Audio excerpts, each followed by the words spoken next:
Dengan begini malah bersatu. Iya Pak Suara, benar. Jadi tadi saya mau lanjutkan tadi ya, memang betul. Jadi sekarang orang-orang Islam sekarang ini mereka mau apa aja nggak bisa dah. Mereka mau bunuh KC malah jadi pahlawan, si KC akan menjadi martir. Mereka dengan melukai KC sekarang itu menjatuhkan Islam, mencoreng wajah Islam dengan tai yang dia pakai sendiri, ya kan? Melempar tai kepada Allahnya mereka sendiri. Benar. Mereka mau kejar saya, nggak bisa. Apapun yang terjadi dengan saya, itu pastikan orang Islam. Udah begitu aja. Iya, ya kan? Bayangin nih Pak, tahun 70, 80, 90, mungkin di bawah tahun 2000 masih oke pakai cara-cara intimidasi kekerasan. Tapi sekarang berbeda, ini udah zaman informasi, zaman internet. Dalam waktu sekian menit cepat tersebar, gampang dikonter. Nah, coba pikirin. Tadi sudah hampir 6.000 ya, tadi sudah 6.000 live viewer, tiba-tiba kita disabot, mati semua. Sekarang mati nih ya? Mereka hanya bisa nge-sign out doang, tapi mereka udah nggak bisa, karena punya saya ada ininya ya, kuat lah sistemnya. Cuman mereka hanya bisa sign out, punya saya ke sign out semua tadi, semua laptopnya, langsung saya coba nyalin nggak bisa masuk ke Zoom, saya ganti laptop, langsung bisa. Oh, ini sekarang berapa? Saya siapin laptop. Saya siapin laptop. Saya udah ngerti, makanya saya siapin laptop bolak-balik dari kemarin kan. Terus nanti saya beresin ini lagi kalau udah kena. 6.000 nih. Ini baru 4.800.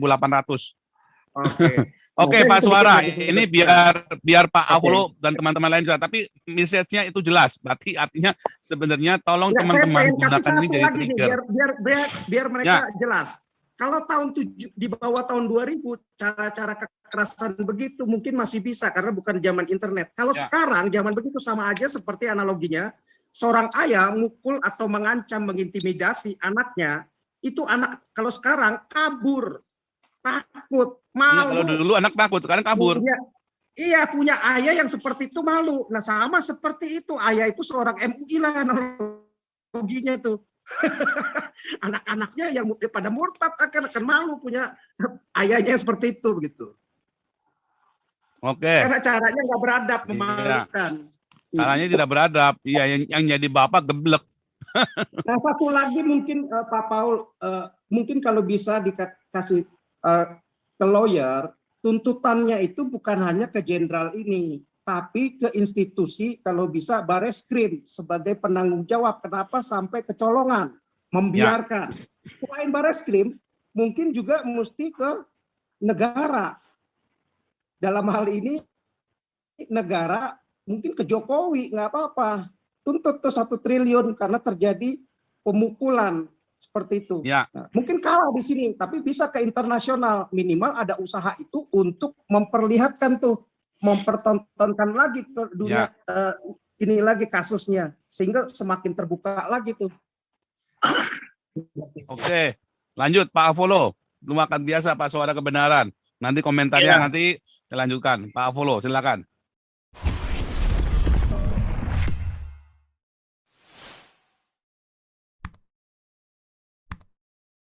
Shalom Pak Paul, puji Tuhan malam ini ya, saya sudah lama ikuti semua channel-channel dan juga Zoom meeting, udah mengikuti. Ada beberapa hal yang saya mau sampaikan malam ini. Memang dari awal saya sudah curiga, Pak KC, sebelum dilaporkan pertama itu pun saya sudah curiga.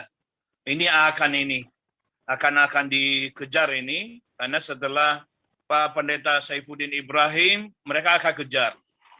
Nah, jadi inilah bedanya kita agama akal dengan agama yang ada di hati, agama iman. Ya. Kalau agama akal ini semua yang masuk di akalnya, kalau tai yang ada di akalnya, ya tai juga dia lakukan. Ya kan? Sembarangan. Iya. Jadi akalnya tai semua gitu. Ya, agamanya dengan tai, kan gitu. Akal isi tai. Ya. Kayak Kan siapa yang ngomong begitu ya? Jenderal akalnya sudah dibutakan oleh agama akalnya. Ya, saya nggak menghina agama ini ya. Ya, kita menghina jenderalnya. Ya, ini pribadinya ya sebenarnya, agamanya akal. Udang ada tainya di otak, udang. Kan itu. Nah, ini akalnya adalah saya berpikir dia ini hanya mencari simpati sebetulnya. Kenapa? Karena dia sedang dalam proses hukum. Jadi ketika masyarakat banyak berbondong-bondong akan bersimpati kepada dia seakan-akan, tapi ternyata berbalik justru menghujat dia. Yang seima dengan dia dan akalnya bersih, akalnya sehat, justru berpikir mempermalukan. Tadi dari suara kebenaran memang sudah banyak menjelaskan itu. Itu yang pertama. Nah, beda dengan kita. Agama kita bukan dibuat oleh manusia, tetapi diberikan oleh Tuhan melalui apa? Iman. Iman yang ditaruh di dalam hati. Iman itu timbul oleh pendengaran akan firman. Maka saya bilang sama teman-teman bahwa gak perlu dibanding-bandingkan firman. Mau dengan ajaran manapun, kitab suci manapun. Gak perlu. Karena firman Tuhan, Alkitab berkuasa. Dikatakan dia itu berkuasa. Di Roma pasal 1, bahwa firman itu adalah kekuatan Tuhan yang menyelamatkan. Kemudian di dalam Ibrani dan Yakobus katakan firman itu adalah pedang bermata dua. Pada waktu zaman Yesus tidak ada kitab yang lain yang dipakai oleh para rasul, oleh para nabi kecuali firman. Jadi banyak orang yang bertobat. Ketika Petrus berkhotbah, 3.000 orang bertobat hanya pakai firman. Nah, kadang-kadang saya sudah sampaikan juga kepada teman kita Pak Manubulu. Nanti saya akan mau bicara mengenai ini juga. Bahwa nggak usah minta-minta bandingkan ini. Sampaikan saja bagaimana Yesus berkuasa di dalam hidup setelah tinggalkan iman yang lama. Karena firman katakan sesungguhnya yang lama sudah berlalu, yang baru sudah datang. Amin. Ya. Nah, itu sampaikan itu. Nah, sudah ada perubahan, sudah ada mindset berubah. Pak Paul sudah mengubah cara mindset teman-teman kita semua. Berikan makan yang lapar. Orang kalau udah makan, udah kenyang, udah apalagi dia udah gemuk, gak bisa bergerak lagi. Ngapain? Mau cari apa? Tenang aja, tidur, udah tenang. Nah, udah berikan makan, begitu ya. Nah, saya mau sampaikan satu hal. Oke lah, kita belajar dari segala kelemahan dari hambanya Pak Kace. Kita belajar dari segala kelemahan yang sudah terlewati, dan kemudian kita juga belajar dari kelebihan. Saya sedih memang beberapa kemarin itu para pengacara ada yang disalahkan. Padahal mereka sudah ada di lapangan. Ya, bagus pengacara-pengacara itu bagus, Pak. Saya tahu Pak Sandi Situnggi mau berantem sama orang di Mabes itu ya, gak ada. Ya, itu yang saya mau mengatakan. Mereka hebat. Mereka luar biasa. Tetapi ada beberapa yang tidak mengerti, yang gemas, yang ingin mau spektakuler, yang ingin mau cepat-cepat. Padahal mereka enggak menyadari bahwa ada hambatan, ada tembok yang harus mereka tembus. Ya. Nah, memang awalnya saya juga udah curiga dengan salah satu pengacara ketika mengatakan, yaitu bukan saya nggak mendiskreditkan anaknya Pak Kace ya, yang mengatakan dua dia ucapkan di situ pada saat itu salam, dan itu waktu dia ucapkan salam pertama itu langsung dia ubah oh shalom gitu ya. Wah, saya udah curiga. Kemudian sehingga akhirnya ada beberapa orang yang salah paham terhadap Pak Manubulu, Pak Yusuf Manubulu. Tapi saya bersyukur Pak Paul masuk ke channelnya Pak Yusuf Manubulu dan mengklarifikasi mengenai hal itu, walaupun terjadi perdebatan pada saat itu karena salah paham semua, tapi akhirnya menjadi baik. Nah, itu kita belajar dari itu semua. Yang ketiga, saya setuju dengan apa yang disampaikan oleh Pak Jenderal tadi, Pak Tobing. Tapi kalau hanya sebatas buku, Pak, ya buku bisa dibaca oleh semua, bisa menjadi utuh generasi kita berikut.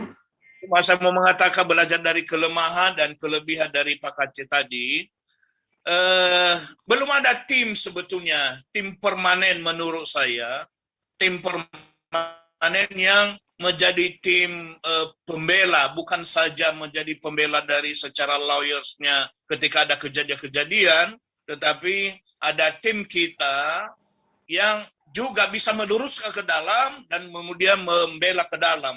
Nah, ini bagaimana Pak Paul dan para senior-senior teman-teman mendorong ini supaya terbentuk tim ini secara internasional.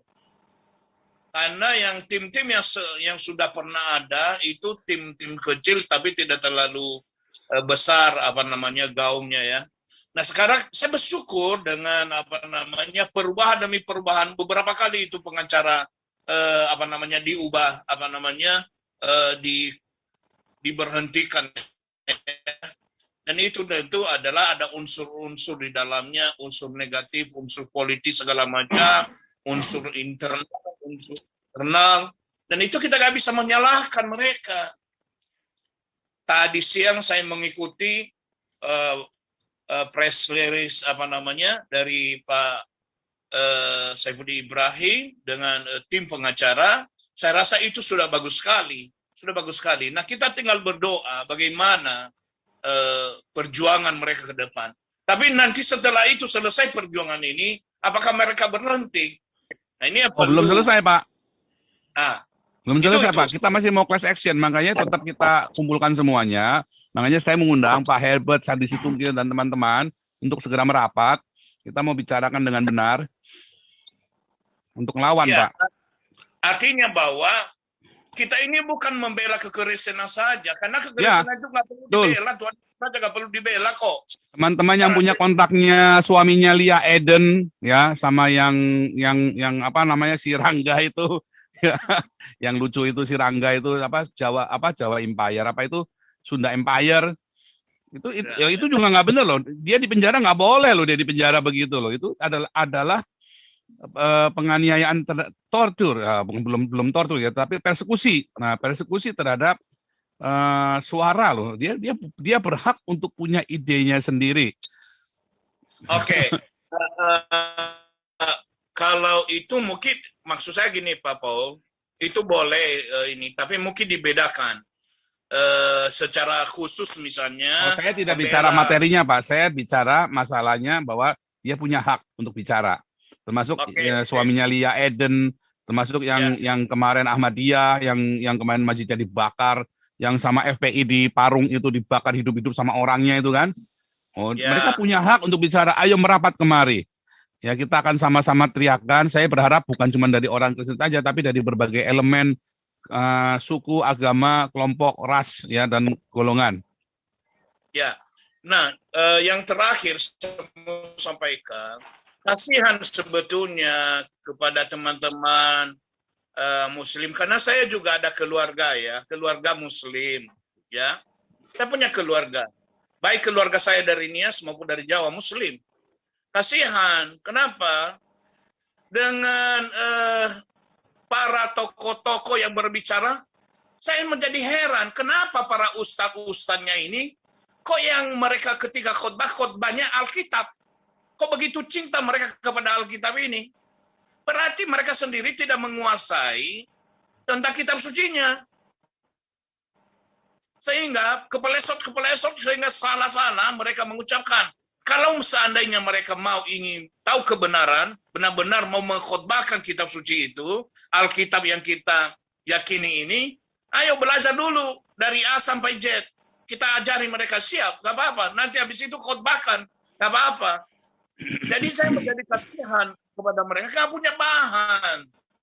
Gak punya bahan tentang apa. Mereka bilang di atas kayu salib ada jin. Ya. Teruslah. Mau ada jin di atas kayu salib, memang disalibkan kok jin itu. Iya. Mau udah disalibkan oleh Tuhan Yesus, kenapa? Begitu takut banget dengan jin. Ya. Kita nggak takut dengan jin, nggak takut dengan setan, ngapain? Oh, begitu takut banget. Jadi kasihan sekali iman yang seperti ini. Nah, saya mengikuti mereka, kasihan. Aduh, saya Sinandar bicara tentang bahasa Ibrani, bodoh sekali bahasa Ibraninya. Saya ajari dia bahasa Ibrani. Dia mengucapkan bahasa Ibrani nggak benar. Nah, dia mengucapkan, contoh misalnya, Yohanes 14 ayat 6. saja Pak, Nandar itu memang hanya kobocan saja Pak, biarin aja. Ya.